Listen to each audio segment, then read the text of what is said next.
I have the immense pleasure of introducing one such patient who's going to be able to share with us some of her experiences. Esther Herbert is an energetic, passionate individual. She was born and raised right around the corner in Stouffville, Ontario. She's the youngest of 4 children born to parents who are both respected teachers, and she's convinced she was their favorite. She is very proud to be employed by Brady Canada for the last 18 years as a customer service representative.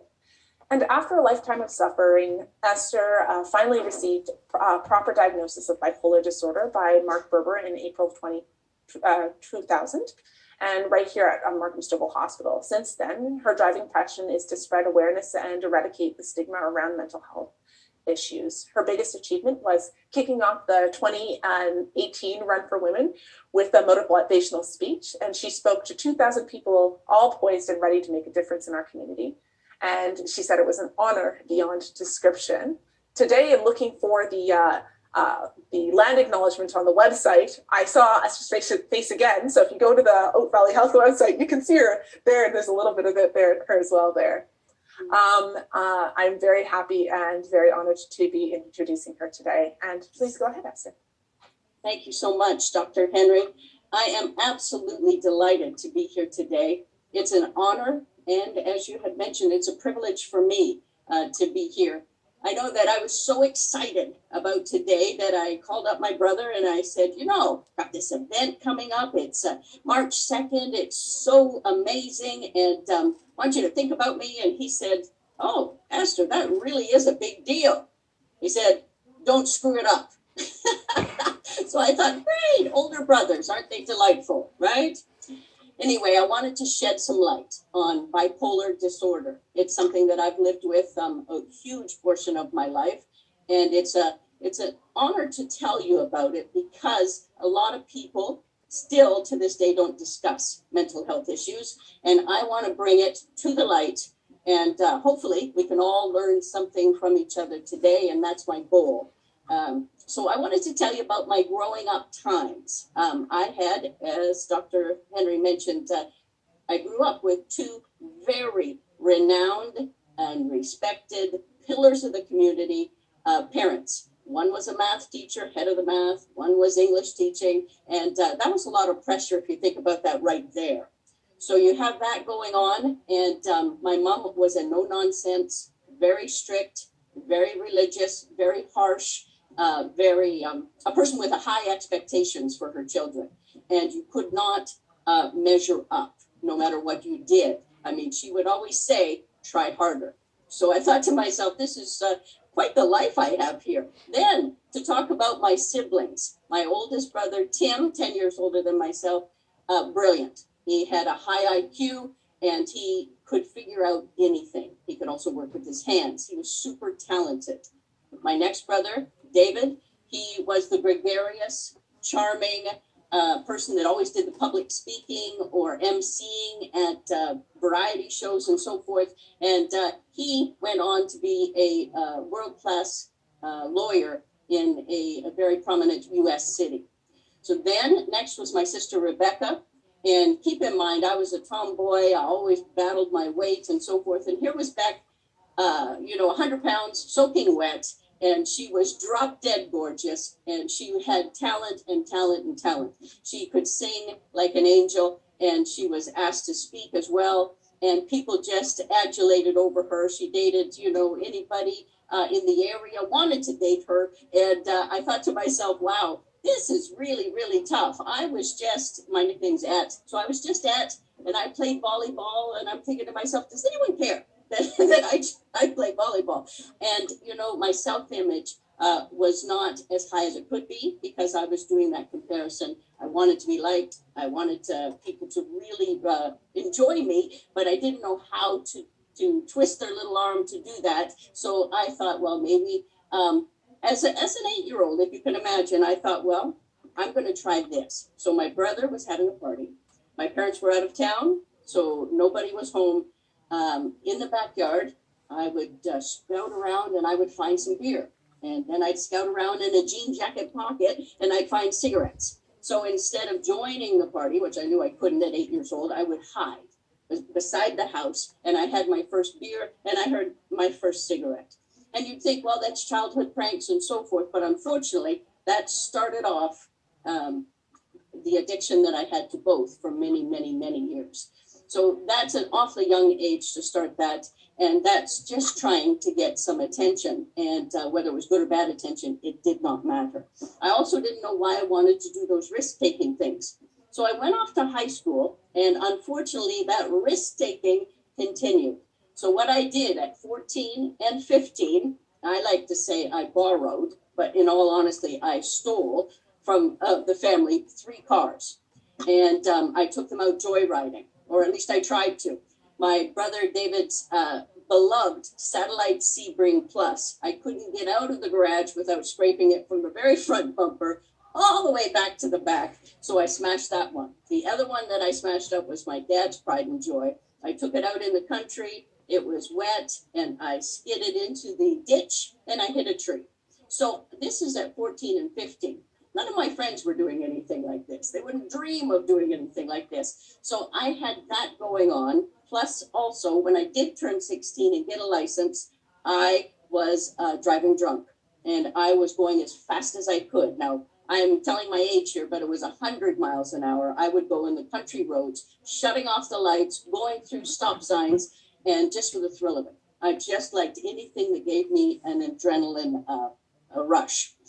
So then I think God had his hand on me because I broke my arms diving off a horse. And what happened there was I was laid up for 6 weeks. My mom had to feed me, take me to the bathroom. I mean, humiliating experiences, but it slowed me down. I didn't have, that wild, I couldn't do anything. So I couldn't be wild. I couldn't do anything. I went off to school again, and the casts were off, but I couldn't lift over a pound for 6 weeks. So high school slowed Esther Herbert down, and that was a very, very good thing. Now we move on, and we're going off to university. Now, it's a private Christian school down in Oklahoma, and I went off to school with high hopes of having a great time. I wasn't, bent on being rebellious like I had been. I just wanted to do well. Unfortunately, alcohol played a part once again.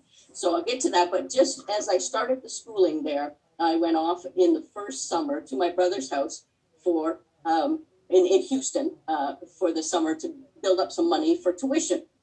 Unfortunately, I decided I had to do some shoplifting. Had the money, I had everything that you would need, but I wanted the thrill.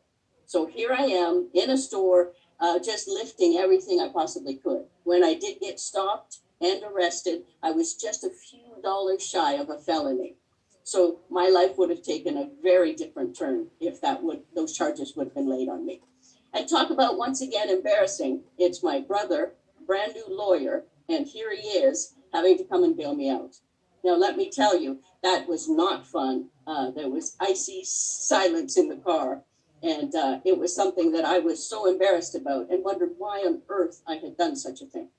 So, as my university, working on my degree in psychology went along, I received, which I thought was a real thrill, I received a scholarship for religious life. So that meant I would be planning the chapel services the next year. And so I was so excited. Everybody was a landslide. People had voted for me. I thought, whoa, this is great. Unfortunately, I also decided that it would be fun to celebrate that, of all things, by going out and getting plastered. This is a private Christian school. One of the rules is you cannot drink. So I came back to the dorm, stumbling on in, got reported. Next thing you know, the dean's calling me in, telling me that he is going to be removing me from the school. And he had deemed it necessary to contact my parents. My heart just fell in my chest. And I thought, oh, you've got to be kidding me. So after that, he said, by the way, they're here. So they've driven all the way from Stouffville, Ontario, all the way down to Oklahoma City. And there they were. So you can imagine their disappointment, my, once again, humiliation, and I got removed from the school, and I only had another year to go. So back in Stouffville, as soon as I landed back there, I said to myself, I want to get going back to that school. I want to graduate. And my mom, strongest woman I've ever met in my life, she's going, I wouldn't do that. That would be too hard. Don't go back there. You can get your education anywhere. You can finish it. But I was bound and determined that I was going to go back to that school and graduate. So I bundled myself up, hopped in my car. Directionally, I can't find anything, but I did manage to find Oklahoma City, and I'm back at that school. So you sit there and you think to yourself, okay, there was a handful of friends that were still talking to me and that accepted me, and they were kind, and I'm very grateful for that. But think of a small campus, all whispering about you, all gossiping, all going, well, that's the girl that got kicked out. Oh, that's the girl that was going to do the chapels, etc. And I thought to myself, that was tough. But I said to myself, I have done this and I can do anything. That's kind of how I felt about it. So I graduated. Everything was great. Now, I have a deep depression that is happening because of the drinking. I'm trying to, salve it and make it feel better by all this excessive drinking. But unfortunately, the alcohol really doesn't help you. You think it might be helping you, but it's not. And I would go into deep depressions. I had some friends there worried about me and so forth. Is this ever going to end? The problem being they only saw the depression. They didn't see the manic highs. No one asked me about the highs. They just said, oh, she's depressed, let's give her antidepressants. And in some cases, that's quite harmful for somebody that has bipolar. So what I didn't get was that little questionnaire from a nurse, a doctor, someone that said, do you have swings in the other way? Do you have high emotions? Do you have trouble sleeping? Those type of things. I would have loved to have answered those, but I was so depressed at the time, I'm not advocating for myself. So that made it very, very, very difficult. So then I found that, depression is so debilitating and so, it takes over your whole life. And I would much rather have the happy and joyous Esther, right? I thought the highs were great and they weren't coming as rapidly as they were before. I worked at a restaurant called Black Eyed Pea for years and years. I graduated with that psychology degree and then waited tables. So that should tell you that my self-image was not much, because to get that degree and then waiting tables is a great profession, don't get me wrong, but it wasn't anything that I, took great pride in. I enjoyed it, but it was a place to party. It was a place to drink. And to tell you the truth, I was a trainer at this restaurant. I'd go back behind the bar, pour a styrofoam big old cup of vodka, label it with my name, then go to the back wait station, and then continue to wait tables, whether it's lunch or dinner shift, all the while drinking. So you had a great problem, but I didn't want to face it. And I just thought that was, Esther, that's normal. You just do it. Nobody cares. Nobody sees you. It doesn't matter. But it does matter. It matters very, very, very much. So I want to tell you something that was very pivotal in my life. It was May 11, 1992. And I had decided to go and surprise Mom for Mother's Day. So I flew back home. I had seen Mom, had a great time. The parents were at the airport and they, circled around, prayed for traveling mercies, said goodbye, etc. It was very sweet. We had our tears. I went to a bar in the airport in Toronto. And as every bar has, they have a mirror in the background behind all the bottles. And I'm sitting at that bar, cigarette in one hand, drink in the other, and I'm looking at that mirror. And I'm thinking to myself, I don't like what I see. Here's the saintly, wonderful parents. They just finished praying for me. And here I am sitting here having a drink, having a cigarette. That in of itself, that's up to a person. But mine, I was addicted. I was, it was ruining my life. And just as a side note quickly, but my sister, who had bipolar, she was unmedicated. She had been hit by a train. And we had just visited her in the hospital. Her life was in shambles. And that was because she was 3 times the legal limit when the train came over the track and hit her car in Denver, Colorado. So I thought to myself, here's my sister because of alcohol. Here I am, I thought ugly as could be because of alcohol. And what am I doing? So on that plane back to Dallas, I said to myself, Esther, that was your last drink. That was your last cigarette. You are not going to touch those ever again. So just wanted you to know that May 11, 2022 is coming, and that's 30 years, no alcohol, no tobacco. So I'm very, very proud of that. And thanks. It made the difference that I can't even tell you. So that has been, with alcoholism in the family, that's made a world of difference for me. And the consequences of such a thing, are not great for people who could handle it. None of us could handle it in our family. So, okay, without the alcohol, though, it took away my little mechanism to cope. So I had found myself getting more and more depressed. I couldn't function. So here I am, even though I'm sober, the depression didn't go away. Whatever I had didn't go away. So I was at my lowest of low. I couldn't go to work. I couldn't call in. I had a good friend come with a manager, open the door in my apartment to see if I was dead or alive. I mean, it was bad. So here I had to really suck up everything inside of me and call my mom. And she came down. I'll give her all the credit in the world. She came down and we drove home together. And I'm in the basement of the Stouffville, Ontario home. And I'm there for 1 solid year. I didn't go out. I didn't talk to people. I had some friends come by and say, let's go, do something. But that didn't help. So 1 solid year of depression, I was there. Finally, I got a job. And it was my first Canadian job. And I thought, this is great. I mean, it lasted a year and a half, but I did it. And I got out of bed and I went, had another job that was a really exciting thing for me. And I loved it. And then the US and so forth closed down the Canadian office. So that was sad. So we moved to my 3rd job in 1999 and I fell in love. It was the most amazing job I had ever had in my life. I was autonomous. I was my own department. I had to fix fossil watches and I had to get those done and improve a time of 12 weeks. And I thought to myself, they were kind of snickering, thinking nobody can get them less than 12 weeks. Well, next thing you know, I got the repair time down to 7-8 days. And I thought to myself, woo! But the problem was I was working earlier. I was then staying later. I was in love with this job. I was in love with the high I got. I thought, this is great. I'm running the world here. This is great. And unfortunately, in the week of April 7, 2000, everything came to a head. So what happened was that I started cleaning the bathrooms. And here I am at a job and I'm cleaning the cubicles and I'm cleaning the floors with toilet water or regular water. It doesn't matter. If anybody came in, I stopped. And I thought to myself, okay, there's something odd there, but not really that odd. So Monday, Tuesday, Wednesday, I'm still doing the same thing, cleaning, stopping when somebody comes in. And I just thought, whatever. It didn't register to me. So on that Friday, which was April 7, 2000, I had done my cleaning in the bathroom, and what I did was wander up the hallway, a short way to the boss's office. She wasn't there. I shut the door. I locked it. I went behind her desk. I put my feet up on her desk. I just thought, woo, I am boss for the day, and this is great. I answered the phone. Hi, Kathy Backus. How can I help you?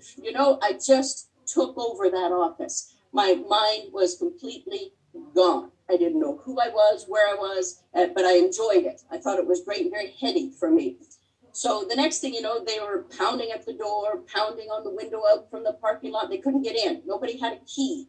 The key was locked in the office where I was. And so they called the authorities. They called the police. The police came. They broke down the door. They handcuffed me. They led me the long hallway out to the front door and into a waiting ambulance that took me to Markham Stouffville Hospital. In that ambulance, I promise you, I thought I was in a Learjet and I was off to meet the Queen. I was so excited. I've always loved the Queen. So I thought, this is fantastic. I was so high. I had completely gone. And I remember a nurse, as she said, I gave you a sedative and another. She said, in 20 years, Esther, I've never given anyone so many sedatives. I don't know the final count, but I know it was over 15. It's like you just kept, because I was so high, I couldn't settle back down. My mind had been snapped. It was a very trying experience, but I was there, and I was so glad I was, in a safe place. I kept thinking that.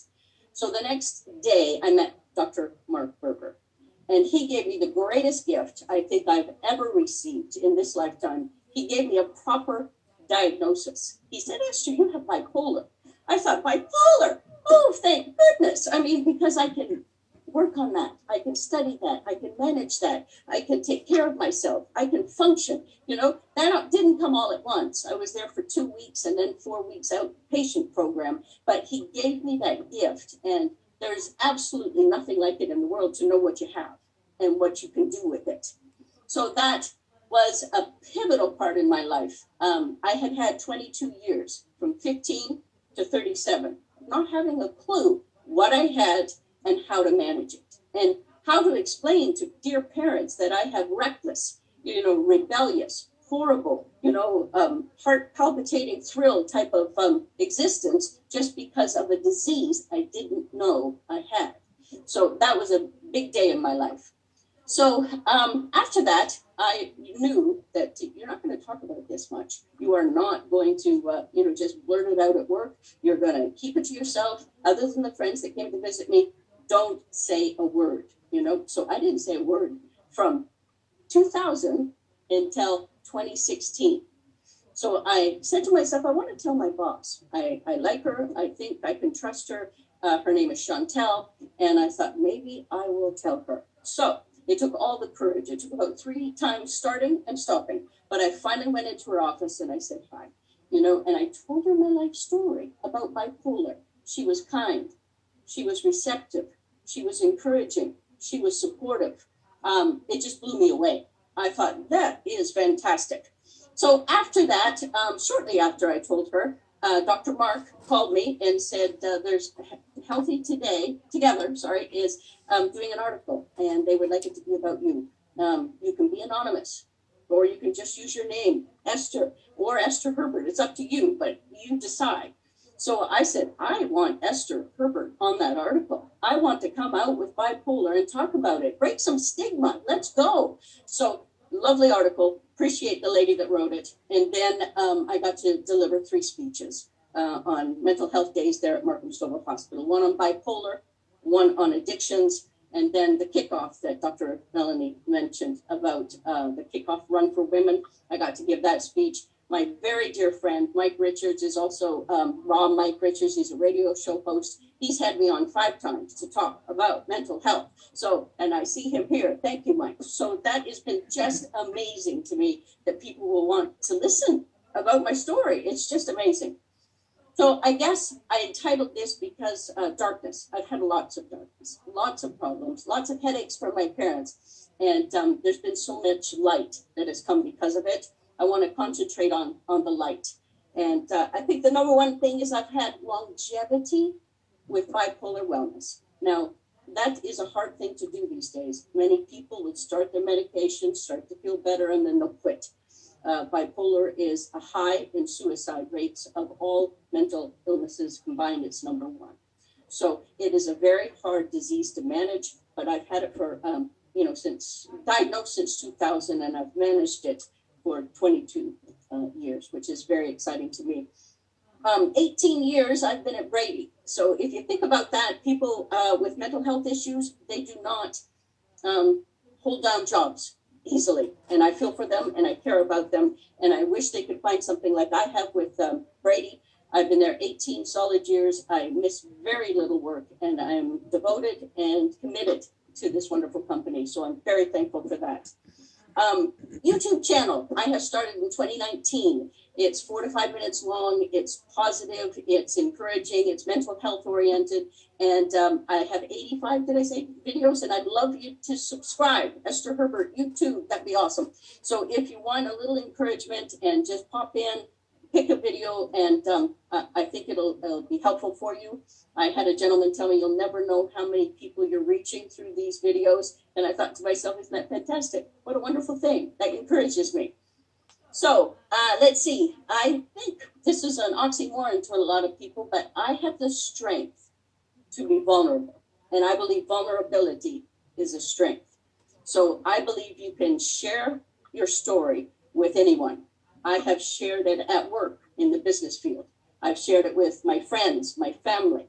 I'll even go on an elevator and say, hey, how are you? They'll talk about the weather. And the next thing I'll say is, well, I have bipolar, so I totally understand what you're going through. And as long as they're not startled, they're usually receptive to the conversation. And I really, really appreciate that, because everyone knows somebody that is going through a mental health issue. It could be themselves, family member, somebody they know. And it's very important that we reach out and talk to people. Drinking. So I started at 8 years old, and now I have 30 years of sobriety. So that's a big light to me. That is something I'm so proud of. Let's see. I think the best one is my mom. So I'll try not to cry. Anytime I practiced, I cried. So we'll try to get through this. Let's see. So at 88, think of that age. You know, she had such no mental health exists in my family. And she then has a daughter talking and speaking out about mental health. So she became my biggest fan. She would hand out my magazine to anybody, PSWs, that would come to visit. She would give my business card. She would say, that's my daughter. She would send off links of my YouTube channel to every family member. You know, she was just amazing. You know, and think of it, if you're a mom, what it'd be like to have a daughter like me.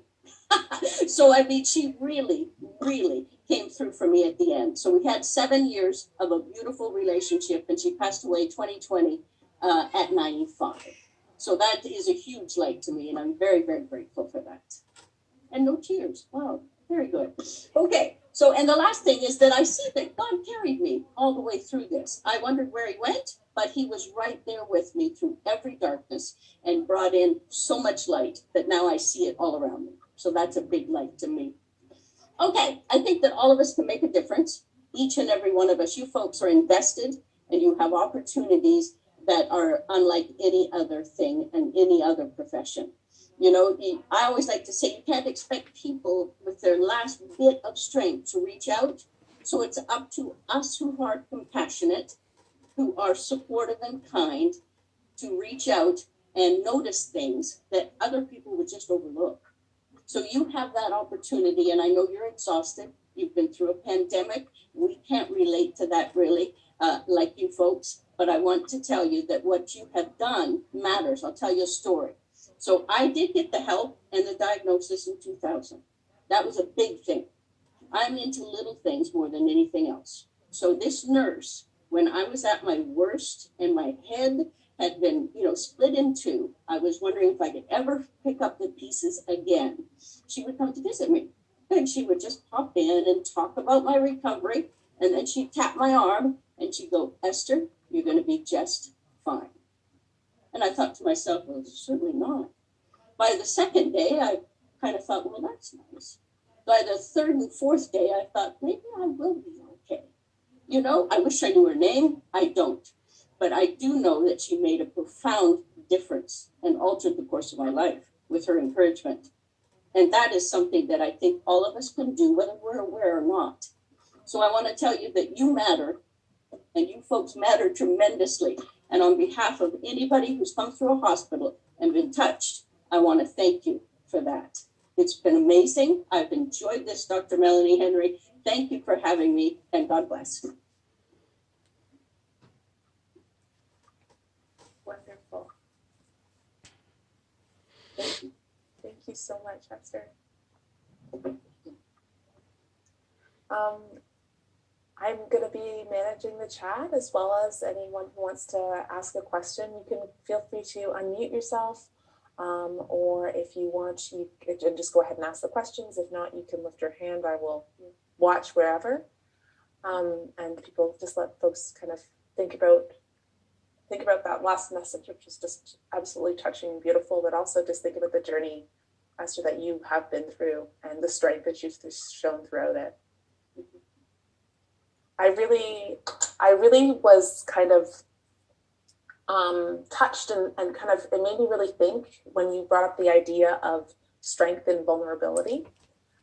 Health professionals in a lot of capacities are really, we are told we have to be very strong, and oftentimes that there's a big challenge to kind of break down those barriers, particularly when we ourselves are struggling with different challenges within our own lives. Turning around and trying to help others can be a little bit of a challenge. And burnout has actually been a topic of conversation that a lot of us have discussed recently over the last couple of years with COVID and everything else going on. I'm wondering, you have made so much progress and done so well for yourself over the last few decades and what you've been able to achieve since your diagnosis. But I'm wondering how you think about burnout and how you think about kind of perhaps some of the lows that you've experienced since your diagnosis and how you've processed that. Any insights that you would think you'd be able to share with us? That's an excellent question. I think everybody will experience burnout to some degree in their lifetime. Because of the pandemic, it comes much more often than we ever wanted it to. I know I said to my best friend, I said, I can't go on. This is so tough, I'm not feeling this. I have no energy. I'm, just exhausted. So, we have dedicated to every single night when I get home from work to go walking. And, it sounds so simple, but it is so uplifting because we'll either vent or we'll just walk or, because that's that sharing. The sharing load made all the difference for me. I used to keep to myself. I would hide. I didn't want anybody to know, especially, Chameleon in high school, so happy, Nobody wants to see the sad at. And I was wrong. People did want to see the sad at, and they wanted to help me. They just didn't know, and I needed to share with them. So when you're vulnerable, you become stronger. And so if you can find somebody you're vulnerable with, it makes all the difference. That's great.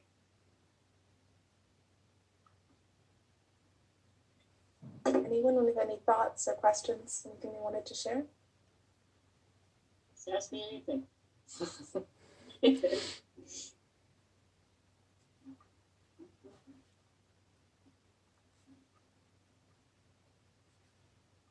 No one's stepping up to speak. I have two good friends. I'm sure they'll say something. Hi, Esther. I want to thank you first of all for speaking with our group today. Like, your story is really amazing and really inspiring, and thank you for your vulnerability. I just have a question. Thinking of the social determinants of health, I'm just wondering, I know like we've come a long way in the way that we conceptualize mental health and mental illness. I'm just wondering if you can reflect upon maybe how your gender played and perhaps how long it took to get a proper diagnosis, or maybe the supports that you got or maybe you didn't get it. Do you have any like insights when it comes to that? I just want to make sure I know the question here. So you think that you want to know about my gender being a factor in having the diagnosis delayed? Yeah, well, whether it was your gender was a hindrance or if it was, an asset in getting the help that you needed over the years. Well, I think that people in general, wherever I experienced it, I lived in Oklahoma City. I lived through those places. I reached out for help. And like I said in a little bit in the presentation, that people didn't ask the right questions, so that delays you.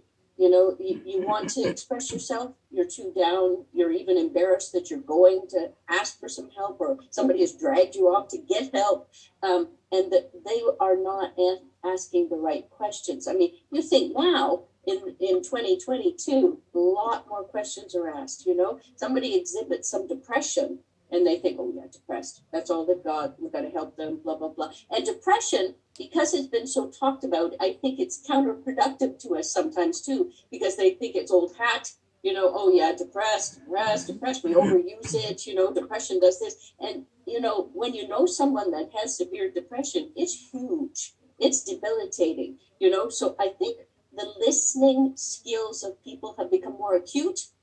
But I think that it has an awful long way to go, because I don't think people really understand that it's physically can hit you, emotionally, in your mind, everything, your thinking patterns. And then you're trying to go off to work and function, and people want, So I think I was delayed because of the times, and also the stigma was huge back then. So they would talk about it, but it's like, okay, we got you some pills, shut up, don't talk about it again. We're going to, you know what I mean? As opposed to, so how are you feeling? Day 3, is there any difference? None of that happened. So you don't know what's happening. And in my case, antidepressants for somebody with bipolar causes you much harm. And that was really scary when I found that out, right? So I couldn't get better any faster.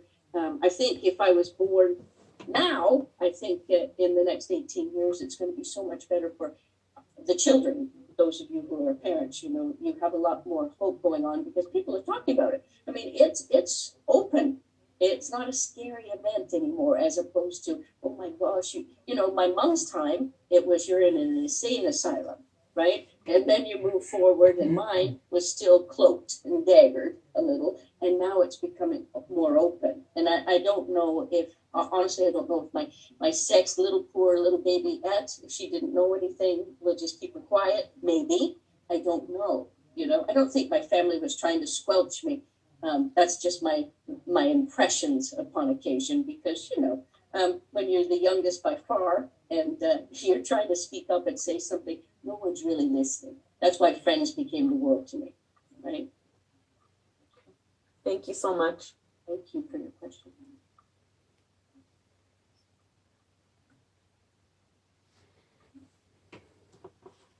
Thanks.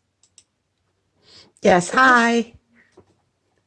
Hi. I was just wondering what your thoughts are on how, I know it's gotten better, the stigma around mental health, but the media and what we see sometimes in TV programs and movies and stuff, and how they portray a bipolar individual. And in my experience, what I've seen personally is that there's a tendency to portray someone with bipolar as being violent. And Yes. I was curious what your thoughts are on how the media has portrayed that particular, in your particular illness. Well, of course, I'm biased and I'm sensitive at the same time to bipolar portrayal. So I do know that there's been some very violent people, and they go, oh, well, they're bipolar.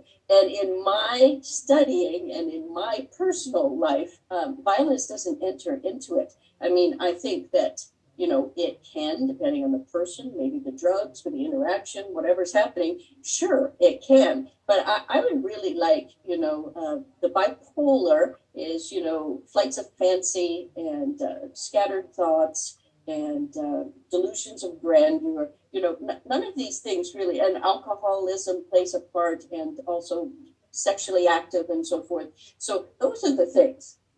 But there's really nothing violent about that. But I've seen it on the old television program ER.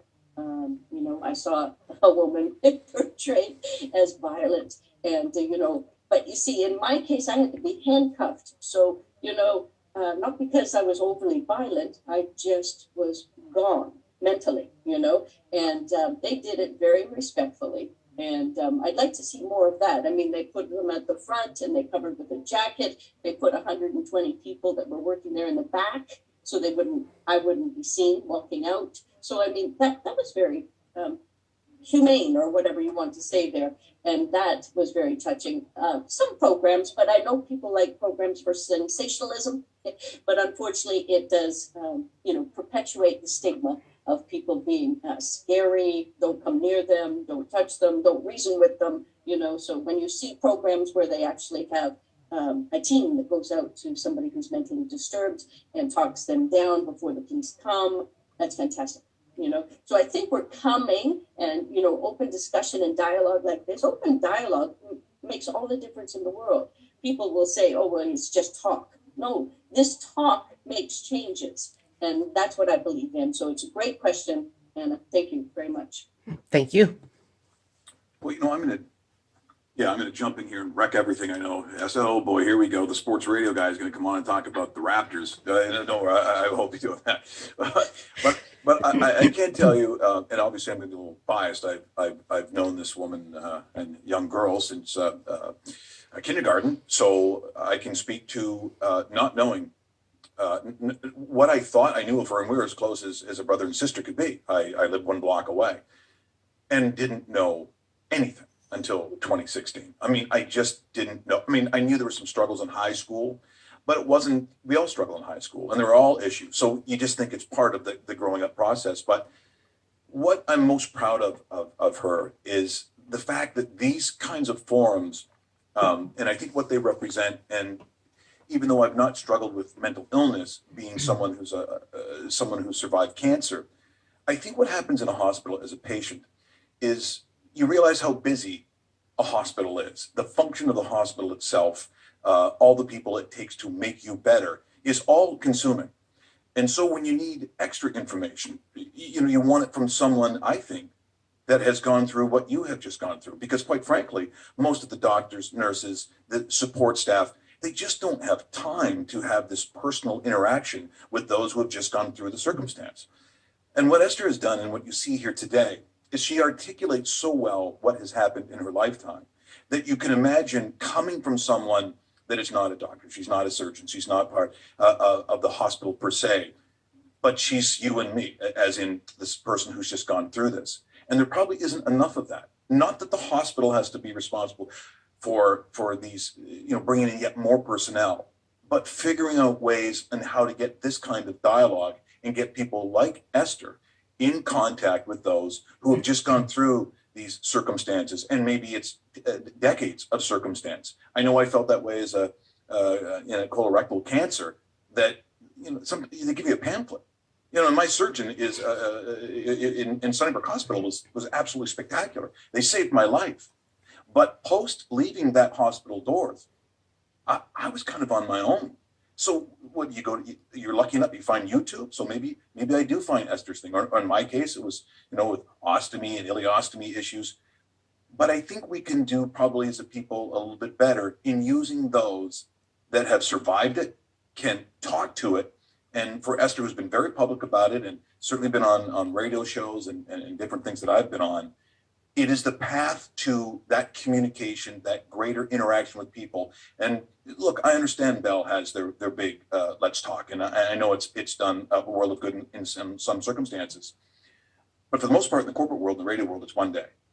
I'll talk to Clary Hughes, and I'll talk to Michael Landsberg, and I'll talk to Ryan Reynolds, or whatever it is for one day. Well, what does that really do? I don't think it does what Esther does. I don't think it does what, our ability in local hospitals to talk to someone in Stouffville, in Markham, in Port Perry, in Uxbridge, places that have people who suffer from these things. And what does really Ryan Reynolds or Michael Bublé coming on talking about that he's had a tough time? Because you know what? As lay people, sometimes you can't see it. It's not that it's not true, but I don't have it articulated the way that this woman from Stouffville, Ontario, who just said, having grown up with her, you were stealing stuff?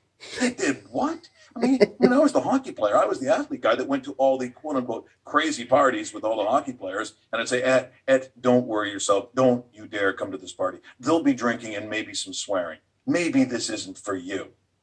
Not knowing that she's literally stealing cars and robbing stores. How would I know? How would I possibly know that? And now you get to hear these stories, the impact of bipolar, of mental illness, and it's jolting. But I think, Melanie, it should be.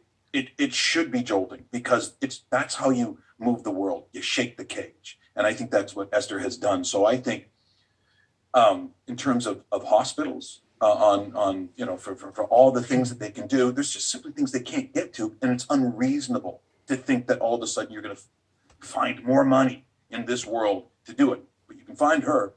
You can find people like me. You can find people who've been to your hospital and say, what if we made these people available so when they get out, there's a number, there's a Zoom link. See, I've always felt I wanted to do that with Sunnybrook, but it's and it probably will happen, just hasn't happened as of yet. But the ability to connect with an Esther Herbert is something that she's available for. She wants to pay it forward to a degree. And I think it also, the institution that she's connected to, so if it's the Markham Stouffville Hospital, wow, what a weapon to have in your arsenal to say, wow, or Dr. Mark Berber to go, here's something you can go talk to this person because she's lovely. We can have that. And I think today was another great example of just how important the Esther Herberts of the world are. And I'm very, very proud of this woman here. Thanks so much, Mike. That's great. Thank you. Oh, I didn't pay him. We have time for one more question if anyone has one. Otherwise, we can wrap up.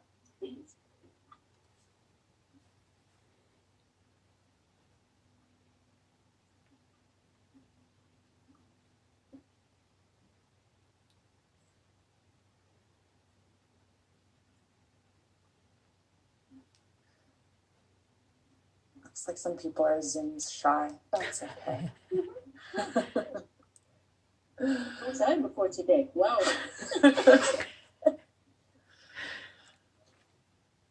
I think that I really appreciate what you said, like, and I really am grateful for you, Esther, to be able to share your story with us today.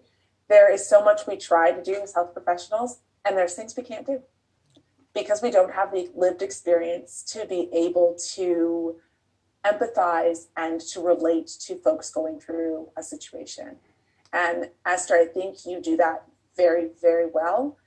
And you also have the amazing ability as well to get through to us folks on the other side, for us to be able to empathize and understand, so that when we're in the room with that patient who's up here super high in that situation, we can think back to this conversation and think back to a person who we had a conversation with who also was there and has lived to tell the tale and can tell us what the experience was like and where their brain was at and how things were and what they remember, with the hope of being able to kind of make it to that point as well. In terms of like just some conversation stuff coming in through the chat, I know you can't see it, but I'm going to read it out loud. Dr. Vidasingwa says, thanks so much for sharing your story. It's very helpful. Stephanie Belly, who's our social worker, saying thank you for sharing your story, Esther. It's so inspirational. And I have to agree with both of those comments. We're really happy to have had you. I'm going to post in the chat now a link to our evaluation. Please, folks, if you're here and you're able to click on that link, we really appreciate it so that we can get some feedback about today's sessions, future sessions.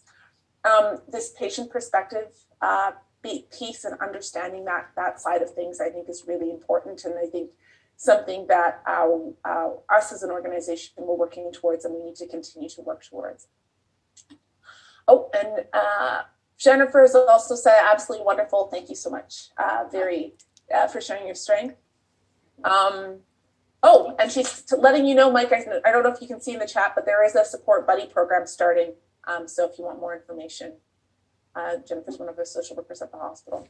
Nice. Awesome. Yes. Okay. So we got 1 minute left. I'm again going to thank everybody for coming out. The next session will be at the beginning of next April, and I will send out the link for that. And thanks again, Esther. Definitely my pleasure. I absolutely enjoyed it. Thank you, everyone, for listening. Thank you. Thank you, Esther.